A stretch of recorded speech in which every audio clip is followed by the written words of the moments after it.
No one actually tells you what it's like to homeschool 3 kids at different grade levels. So I'm gonna tell you everything I wish someone would have told me. If the office where you meet us, take me there, take me there. Hey mama, welcome back to Grow in the Spirit Daily.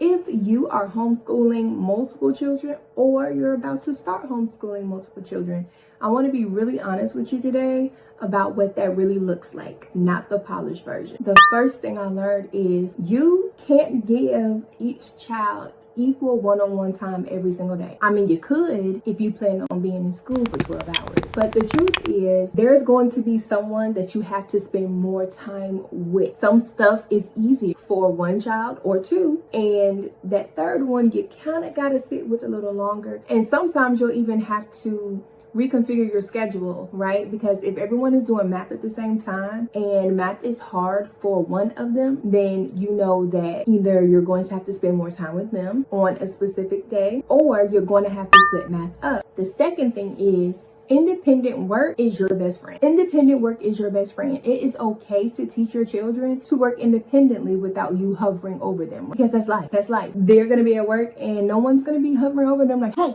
make sure you cross that T. Make sure you got that I. Make sure you put this there. Like, cause let's be so for real. If I met somebody that's micromanaging me that hard, I'm gonna have to quit. I'm gonna have to go. Cause that's kind of retarded. That's a little bit crazy. We need to teach our kids to be independent. There's gonna always be times when they need you, but the independent moment will help you to be able to spend time with another kid who actually needs that extra one-on-one time. Number 3, the hardest kid isn't always the youngest kid. It's not always the middle kid, and it's not always the oldest kid. It will fluctuate from day to day. Let's say on Monday, your youngest had a full breakdown. I can't do this. I hate school. Life is hard. And you make it through the day and you're like, oh, I'm not prepared for tomorrow because today was hard. And then Tuesday comes and your youngest, oh, he ready to take over the world today, knocking answers out left and right, but it's the middle. Life is so hard. I hate it here. And then that's another day that you gotta push through and move on. Wednesday comes, you're like, you know what, today's gonna be great. But then it could be the old. He or she could have come across something that is like mind-boggling, okay?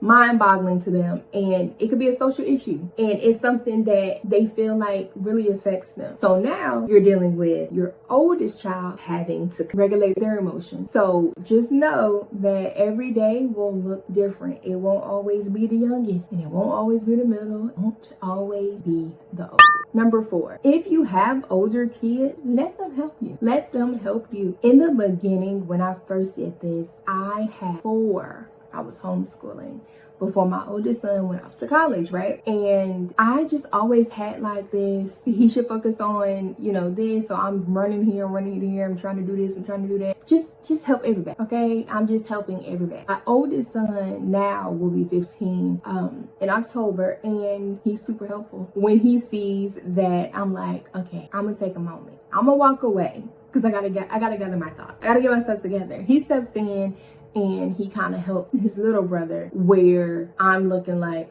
I don't really know another way to make this work. Like I'm not sure how to break this down any further for him to understand it. So that's when the big brother comes in and he comes up with something creative to help him figure it out. So don't be afraid to allow your older kids to also help you along the way with your younger kids, because sometimes kids learn better from kids. Point number 5, don't compare yourself to what other people's homeschool sessions, lessons, rooms, and anything else looks like, okay? You're doing what you need to do for you and your children. Everybody else don't matter, okay? There are a billion curriculums out here, okay? Just because you're not doing the one that someone else is doing doesn't mean you're not doing enough. Find what works for your kid. That is the biggest thing. Find how your children learn and go with that, because I know for me, had I had the opportunity to be taught how I learned, I would have done so much better. But because it didn't work like that for me, because I didn't learn a particular way, because it had to be done like this or it wasn't right, I let it go. I gave up. I didn't care no more. And I was just like, I'm just ready to be done with school. Okay? Like, please just let me get out of here. I don't ever want to say another class, another book, nothing. thing, okay? So please, please, please find out how your kids learn, okay? Because your kids may not need an IEP.